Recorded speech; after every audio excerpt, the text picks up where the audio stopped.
Assalamualaikum warahmatullahi wabarakatuh.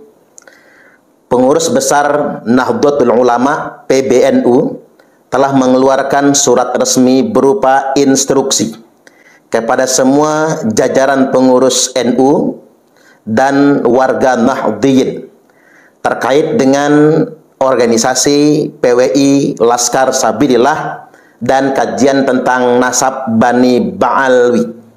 PBNU telah menolak PWI Laskar Sabilillah dan PBNU mendukung Bani Ba'alwi sebagai keturunan Rasulullah Sallallahu Alaihi Wasallam. Yakni di poin yang keempat, di sini dituliskan setiap fungsionaris, pengurus, dan kader Nahdlatul Ulama berkewajiban mencegah perpecahan tafarruq dan mendamaikan pertentangan islah dzatil bain, serta melepaskan diri dari keterlibatan dalam pertentangan mengenai nasab, baik dari keikutsertaan dalam silang pendapat yang meninggalkan adab maupun dari keikutsertaan dalam perkumpulan dan atau organisasi yang sengaja dibentuk untuk menjalankan permusuhan terkait masalah nasab, seperti Perjuangan Wali Songo Indonesia Laskar Sabilillah PWI LS maupun organisasi yang berseberangan dengan PWI LS. Jadi sini ada diksi yang benar-benar jelas agar pengurus NU dan kader NU tidak ikut serta dalam perkumpulan dan atau organisasi yang sengaja dibentuk untuk menjalankan permusuhan terkait masalah nasab. Kalau sampai di sini masih sangat normatif. Lantas kemudian secara spesifik PBNU menyebut seperti Perjuangan Wali Songo Indonesia Laskar Sabilillah. Berarti surat ini telah mengidentifikasikan bahwasanya perkumpulan atau organisasi PWI Laskar Sabilillah disebut oleh PBNU sebagai organisasi yang sengaja dibentuk untuk menjalankan permusuhan. Catat sampai di sini. Jadi terkait dengan ini saya ingin bersikap. Pertama, ada yang nanya sama saya, benarkah PBNU hari ini telah memberikan dukungan resmi kepada Bani Ba'alwi? Artinya surat ini dimungkinkan merupakan bentuk sikap resmi PBNU untuk mendukung Bani Ba'alwi sebagai keturunan Rasulullah Sallallahu Alaihi Wasallam. Karena pertanyaan sedemikian rupa saya tidak berani memastikan. Nah, seandainya bisa dipahami sedemikian rupa, seandainya misalnya PBNU bersedia mengkonfirmasi ini adalah salah satu bentuk sikap bahwasanya PBNU mendukung Bani Ba'alwi sebagai keturunan Nabi Sallallahu Alaihi Wasallam, berarti PBNU punya tanggung jawab yang sama dengan para habaib untuk menjelaskan keabsahan nasab Ba'alwi. Dari hari ini hingga hari-hari yang akan datang, pengurus PBNU, ulama-ulama yang ada di Jamiah Nahdlatul Ulama punya kewajiban normatif, punya kewajiban untuk mempertanggungjawabkan nasab Ba'alwi.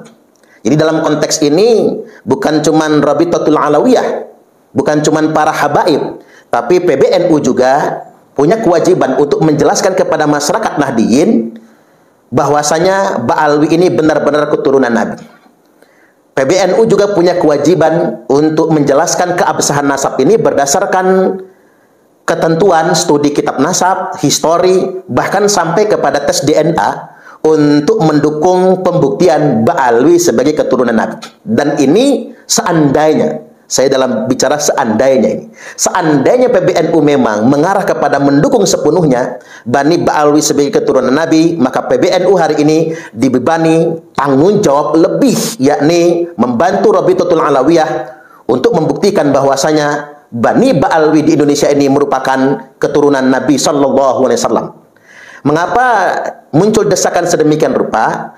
Karena bangsa Indonesia merupakan masyarakat yang mayoritas beragama Islam, masyarakat muslim, umat Nabiullah Muhammad Sallallahu Alaihi Wasallam.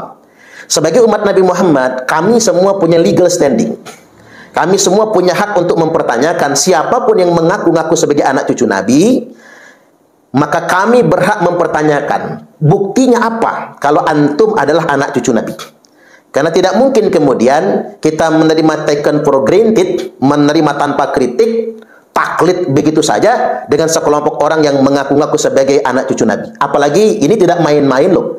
Ini mencantol nasab suci keturunan Rasulullah sallallahu alaihi wasallam. Ini mencangkok nasab mulia, Said dan Syarif, keturunan Nabi.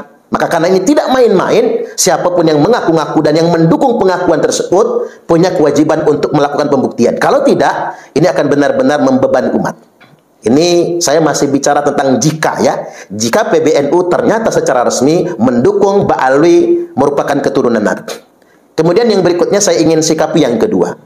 Lantas bagaimana ketika PBNU secara spesifik menyebutkan bahwasanya PWI dan Laskar Sabillah adalah perkumpulan dan atau organisasi yang sengaja dibentuk untuk menjalankan permusuhan. Ya, kita tidak perlu merasa tersinggung ketika hari ini PBNU mengasosiasikan PWI Laskar Sabillah itu adalah organisasi yang membawa permusuhan. Ya, tidak perlu jadi persoalan juga. Kita tidak perlu juga terprovokasi. Kita akan tetap pada komitmen yang awal, bahwasanya PWI Laskar Sabillah tidak mau dibenturkan dengan NU, tidak mau. Alasannya sederhana, karena yang menjadi pengurus PWI Laskar Sabillah juga adalah masyarakat Nahdiyin, kader-kader NU. Dan terlalu banyak energi yang harus kita keluarkan ketika dibenturkan dengan NU. Hari ini ketika muncul keputusan PBNU, maka kami menganggap ini keputusan PBNU. Dan mengapa dibentuk PWI Laskar Sabillah? Ya karena memang sebetulnya NU tidak berkenan menggarap kajian seputar nasab.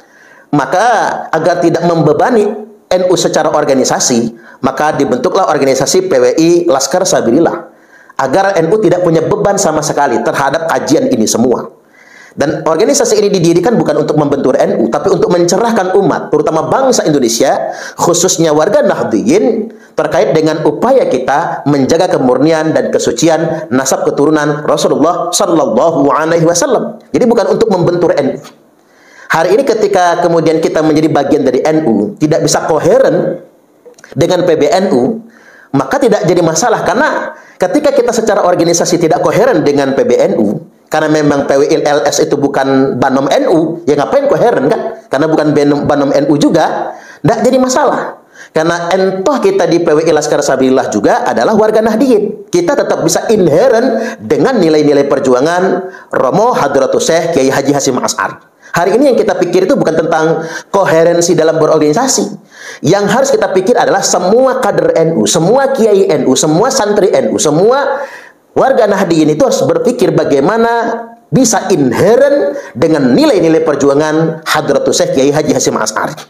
Karena begini, yang disebut dengan pengkhianat di dalam NU itu adalah orang-orang yang hanya memanfaatkan NU secara organisasi untuk tunggangan politik, untuk mendapatkan jabatan ini, jabatan itu, untuk mendapatkan proyek, untuk mendapatkan tambang, untuk mendapatkan keuntungan profit duniawi. Yang ketika profit duniawi itu didapatkan bukan untuk Jamiah Nahdlatul Ulama, tapi untuk diri mereka, keluarga mereka, koneksi mereka, sederek-sedereknya, kalau kata orang Lampung sekelik-sekeliknya, lingkaran mereka saja yang mendapatkan. Bukan itu yang disebut dengan ber-NU. Hari ini mari kita membangun kesadaran terhadap semua masyarakat Nahdiyin.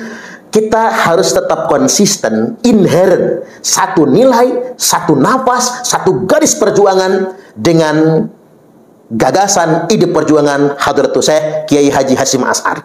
Nah, dalam konteks ini, mengapa kemudian seolah-olah dalam tanda kutip kajian Kiai Imad ini sepertinya tidak diakomodir oleh PBNU?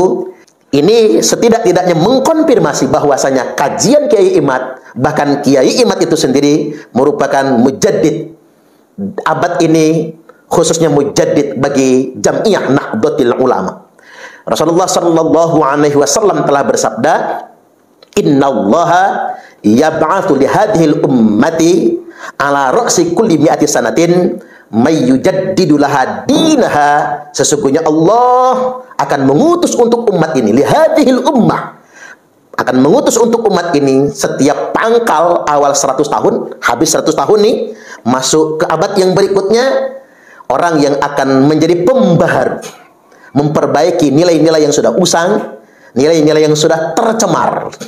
Dan NU sudah berusia 1 abad, kita sudah memasuki abad yang kedua. Mujaddid ini sudah ditakdirkan oleh Allah Subhanahu wa taala. Dan ciri nyata dari mujaddid tersebut, kemapanan pasti menolaknya. Yang namanya mujaddid, dia datang tidak kemudian sekonyong-konyong koder langsung diterima oleh semua orang, tidak. Justru yang dikatakan mujaddid itu, dia akan ditolak oleh kemapanan-kemapanan yang ada. Makanya yang duluan menolaknya adalah struktur yang sudah mapan, yang sudah mendapatkan banyak sekali keuntungan terhadap nilai-nilai feodalisme tersebut. Maka lantas kemudian ini sekali lagi mengkonfirmasi berbagai macam penolakan dari kelompok-kelompok yang mapan di Jam'iyah Nahdlatul Ulama, semakin membuktikan sah Kiai Imad merupakan mujaddid awal abad yang kedua Jam'iyah Nahdlatul Ulama. Nah, sekali lagi saya ingin ingatkan kepada seluruh kader-kader Nahdiyin, baik yang mendukung kajian Kiai Imad, bahkan ada yang ikut terlibat dalam